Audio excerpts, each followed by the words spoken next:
News Forum. Charlie Haldeman here. State Senator Jay Paul Gumm of D-Durant on a bit of a break from the legislative session. Continues through May 23rd. 22nd. 22nd. One of the initiatives, the grocery tax.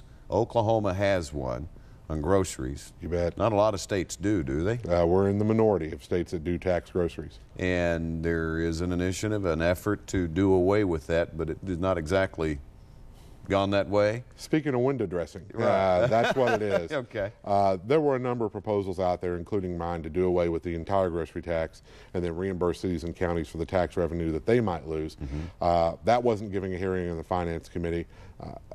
There weren't any of them given a hearing except for the one that was brought up by the chair of the Finance Committee. And his bill is absolutely the most timid, weak-kneed way to do away with the grocery tax that you can do. It only does away with the 4.5 cents on the dollar that the state charges, leaves completely intact the ability of cities and counties to charge a sales tax, and it doesn't make it go away immediately. It whittles it down a little bit for the next 5 years, to the point where even if it does become law, there isn't going to be a single Oklahoman that is going to really notice a reduction in their tax bills because it's going to go away so slowly. And every Oklahoma family will continue to pay a grocery tax because every municipality and every county has a sales tax levy of some kind. So this was a bill that was designed, in essence, to look like we were doing something when, in fact, we were doing nothing. Because this won't become law this year. When your proposal came out, did you hear anything from municipalities and counties? Oh, they always knee-jerk. Their organization, their lobby group, the Oklahoma Municipal League, can't help themselves. OML, yeah. They knee-jerk against anything that might have something to do with sales tax. The trick is, we were going to, under the same formula with my plan, that we reimburse cities and counties for the back-to-school sales tax holiday, we were going to reimburse them on the grocery sales tax. It increases the revenue impact, how much it hits the state coffers to do that, but it does get rid of the entire grocery tax, which is what we really need to do because it is the most unfair tax on the books. It creates a higher effective tax rate the less money you have. And that is completely backwards if you want to have a progressive tax system that makes sure people pay their fair share. In essence, it means that those at the lower end of the scale are paying a greater percentage of their income in tax than are the very wealthy, those who are most able to afford it. So the grocery tax is insidious. It needs to go away.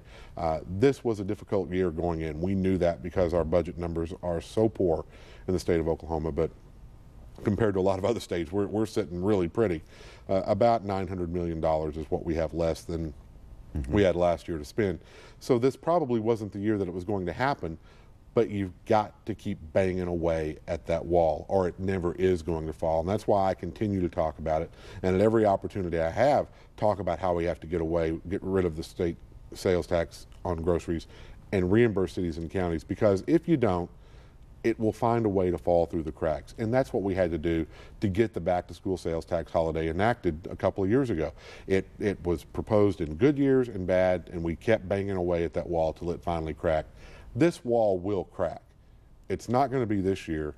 I hope it's not going to be the plan that Senator Mazie, the chair of finance, put forward, because literally every Oklahoma family will continue to pay some form of grocery tax, and no Oklahoma family will really notice the reduction as it occurs over 5 years. Where does that bill stand right now? What's the status? It's the only game in town, so it did pass the Senate. We all voted for it because you had to, because it was the only game in town. It's now awaiting consideration in the House Revenue Committee.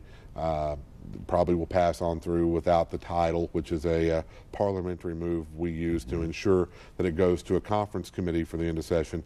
And as you work all the budget numbers and work all the revenue numbers, then you determine what tax cuts are going to survive, what tax cuts are going to fail. Another reason this probably won't happen is there is incredible lukewarmness on the part of the Republicans to do away with the grocery tax. They prefer to focus on the income tax.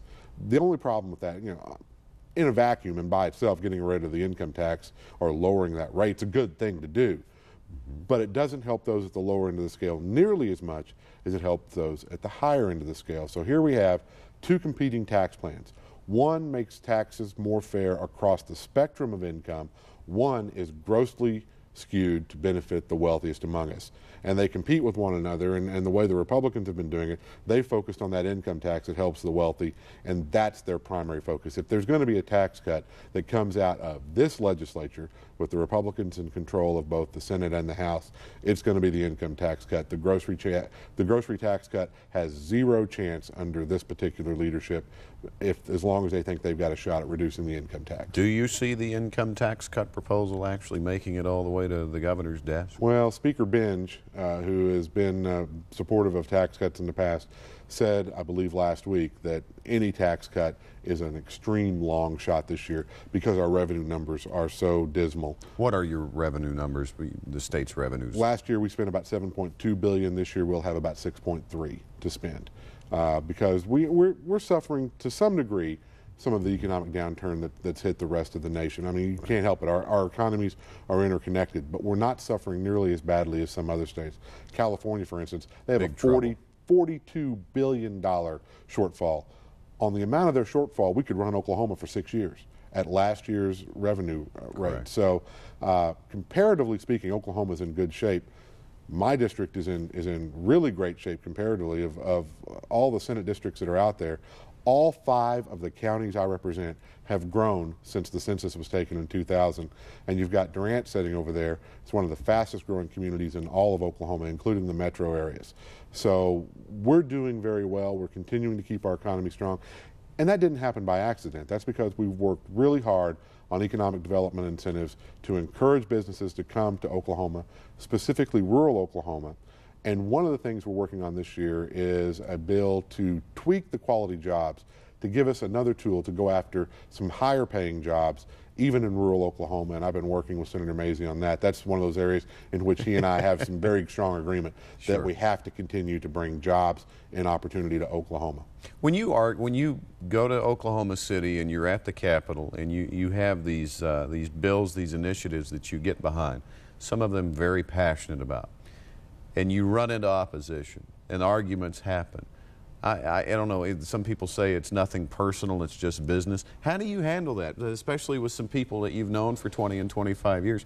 As a person, I mean, how are you able to handle speaking to some people that do some things, frankly, you just can't absolutely stand?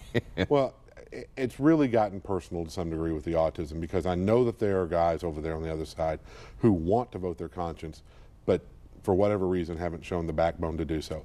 That's frustrating, because that's a disappointment I have in them, not just politically, but personally, because you expect more out of somebody than that.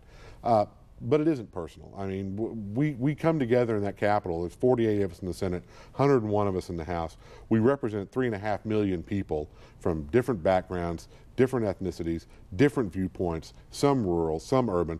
We're not going to agree. And the system was set up to find those areas of common ground, to burn away those issues where we can't find agreement and focus in on those where we can. So it really can't be personal, but there are times you really want it to be. Based on your knowledge of Washington, D.C., could you compare the two, Oklahoma City versus Washington, state versus federal, when it comes to the legislative branches? I've always been a greater fan of state government, because state government really does have the biggest impact on people's lives, for good or for ill.